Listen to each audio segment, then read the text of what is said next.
ஒரு நள்ளிரவு சமயத்துல காலுக்காகமும் ராணிக்காகமும் தான் பையன் ராஜு கூட தங்களோட கூட்டுல படுத்து நிம்மதியா தூங்கிக்கிட்டு இருந்துச்சு. திடீர்னு குழந்தை ராஜுவுக்கு முழிப்பு வந்துச்சு. அம்மா அம்மா, எனக்கு அர்ஜென்டா சூசு வருதும்மா, நான் சூசு போகணும். மகனே ராஜு, அம்மாவை சொல்ல பண்ணாத, பேசாம படுத்து தூங்கு. அம்மா, எனக்கு ரொம்ப அர்ஜென்டா வருதும்மா, நான் இப்பமே சூசு போயாகணும். ராஜு, ஏதாவது ஒரு மரத்து மேல உட்கார்ந்து சூசு போயிட்டு வா, என்ன தொந்தரவு பண்ணாத. அம்மா, எனக்கு ரொம்ப பயமா இருக்குமா, நீங்களும் என் கூட வாங்கம்மா. உனக்கு தினமும் இதே வேலையா போச்சு ராஜு, வா என் கூட அப்படின்னு சொன்ன ராணிக்காகவும் தான் பையன் ராஜுவை அழைச்சிக்கிட்டு ஒரு மரக்கிளையை நோக்கி பறந்து போச்சு. அதே நேரத்துல அந்த காட்டுல வாழ்ந்த சோட்டு மிட்டுங்கிற 2 கிளிகள் தங்களோட கூட்டுல படுத்து இயற்கையை ரசிச்சுக்கிட்டு இருந்தாங்க. மிட்டு, நான் நாளைக்கு பக்கத்து காட்டுக்கு போறேன். பக்கத்து காட்டுல விதவிதமான பழ கண்காட்சி நடத்துறாங்க, நீயும் என் கூட வரியா? இல்ல சோட்டு, நான் வரல. நான் நாளைக்கு என் அம்மாவை பார்க்க போறேன். சரி அன்பே, நான் வரும்போது உனக்கு நிறைய பழங்களை வாங்கிட்டு வரேன். ராஜு, சீக்கிரம் அந்த பக்கமா திரும்பி நின்னு சூசு இரு. சோட்டு, என்ன இது திடீர்னு நம்ம கூட்டுல தண்ணி பாயுது, மழை எதுவும் பெய்யலையே. ஐயோ, அங்க பாரு, ஒரு சின்ன காக்கா நம்ம கூட்டு மேல சூச்சு பெஞ்சு விடுது. ஹே காக்கா, இங்க இருந்து ஓடிடு.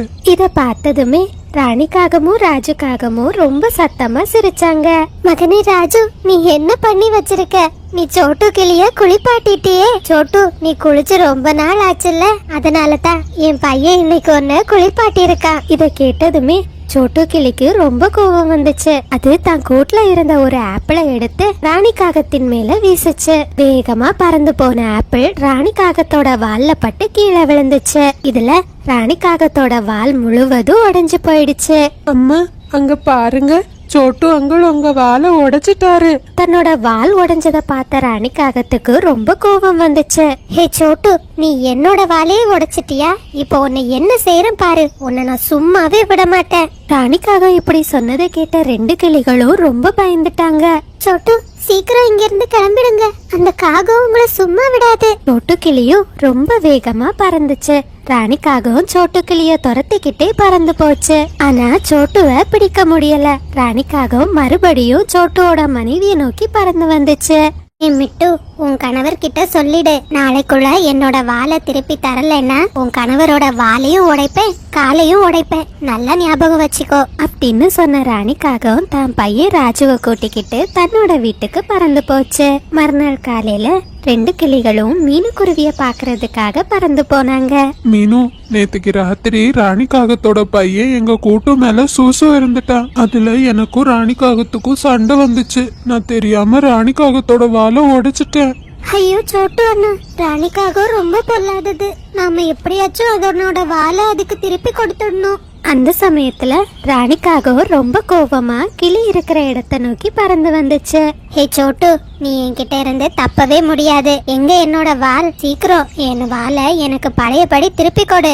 ராணி அக்கா, இப்ப சண்டையிட்டு எந்த பயனும் இல்ல. சோட்டு அண்ணா கண்டிப்பா உங்களோட வாலை திருப்பி தந்துடுவாரு. இத நான் எப்படி நம்புறது மீனு? இதுக்கு நான் பொறுப்பேற்றுக்கிறேன். மீனுக்குருவி இப்படி சொன்னதுமே ராணிக்காக அங்கிருந்து பறந்து போச்சு. சோட்டு அண்ணா, நீங்க கருப்பு சேவல் கிட்ட இருந்து 3 இறகுகளை வாங்கிட்டு வாங்க. அத வச்சு நம்ம ராணிக்காகத்தோட வாலை திருப்பி கொடுத்துடலாம். மிட்டு, நீ வீட்டுக்கு போ, நான் கருப்பு சேவலை பார்த்து பேசிட்டு வரேன். உடனே மிட்டு கிளி தன்னோட வீட்டுக்கு பறந்து போச்சு. சோட்டு கிளி கருப்பு சேவல் இருக்கிற இடத்தை தேடி பறந்து போச்சு. கிராமத்துக்கு வந்த மிட்டு கிளி ஒரு கருப்பு சேவல் கிட்ட நடந்த எல்லா விஷயத்தையும் சொல்லி உதவி கேட்டுச்சு. கிளியாரே, நான் கண்டிப்பா என்னோட ரெக்கைகளை உங்களுக்கு தரேன். ஆனா நான் எதையும் சும்மா மற்றவங்களுக்கு கொடுக்க மாட்டேன். அதுக்கு பதிலு நீங்க எனக்கு ரொம்ப பிடிச்ச சோளத்தை தரணும். சேவலண்ண, உங்களுக்கு ரொம்ப நன்றி. நான் இப்பவே சோளம் இருக்கிற இடத்துக்கு போய் சோளத்தை பறிச்சிட்டு வரேன் அப்படின்னு சொன்ன சோட்டு கிளி அந்த கிராமத்துல நிறைய இடங்களுக்கு பறந்து போச்சு. ஆனா அதால எங்க தேடியும் சோள தோட்டத்தை கண்டுபிடிக்க முடியல. புறா நண்பா, நீ எனக்காக ஒரு உதவி செய்யணும். எனக்கு ரொம்ப அவசியமா கொஞ்சம் சோளம் வேணும். நீ ரொம்ப உயரமா பறக்கிறவன். நீ உயரமா பறந்து சோளம் எங்க கிடைக்கும்னு பார்த்து சொல்றியா? நான் இப்பதான் பறந்து களைப்பா இந்த மரக்கிளையில உட்கார்ந்துருக்கேன். சரி நண்பா, உனக்காக நான் இதை செய்யறேன் அப்படின்னு சொன்ன புறா ரொம்ப உயரமா பறந்து சோளக்காடு எங்க இருக்குன்னு பார்க்க ஆரம்பிச்சது.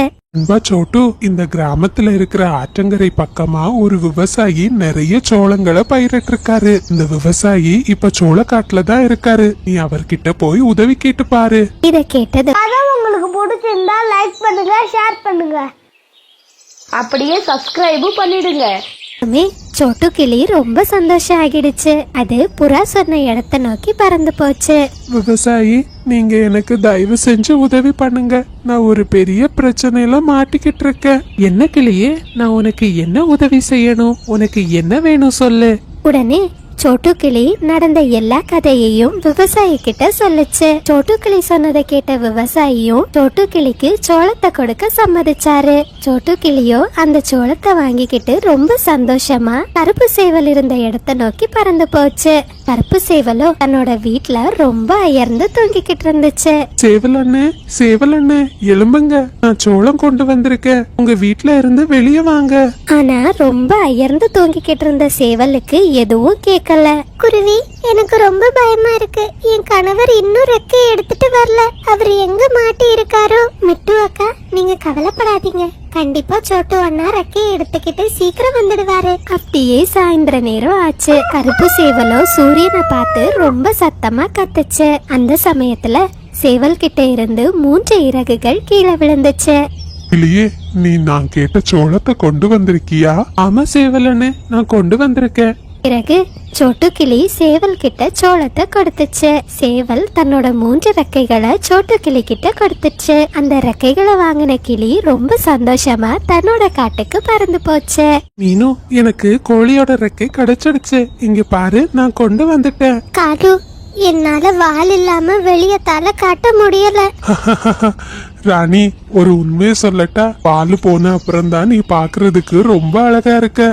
இந்த சமயத்துல மீனுக்குருவி கோழியோட ரெக்கையை எடுத்துக்கிட்டு ராணி காகத்துக்கிட்ட வந்துச்சு.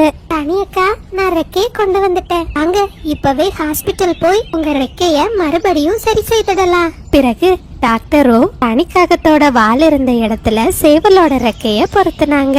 என்னோட வால் திரும்பி வந்ததை பார்த்த ராணிக்காக ரொம்ப சந்தோஷப்பட்டுச்சு. மீனு, என்னோட புது வால் எப்படி இருக்கு? ரொம்ப அழகா இருக்கு ராணி அக்கா. நாட்டுல இருக்கிற எல்லா காகங்களும் உங்களோட வாலை பத்தி தான் இனிமே பேசுவாங்க. ராணி காகமும் தன்னோட வால் திரும்பி வந்ததை நினைச்சு ரொம்ப சந்தோஷப்பட்டுச்சு. அன்னையில இருந்து 2 கிளிகளும் ரொம்ப சந்தோஷமா அவங்க திட்டம் போட்டபடியே மறுநாள் பழ கண்காட்சிய பார்க்க போன.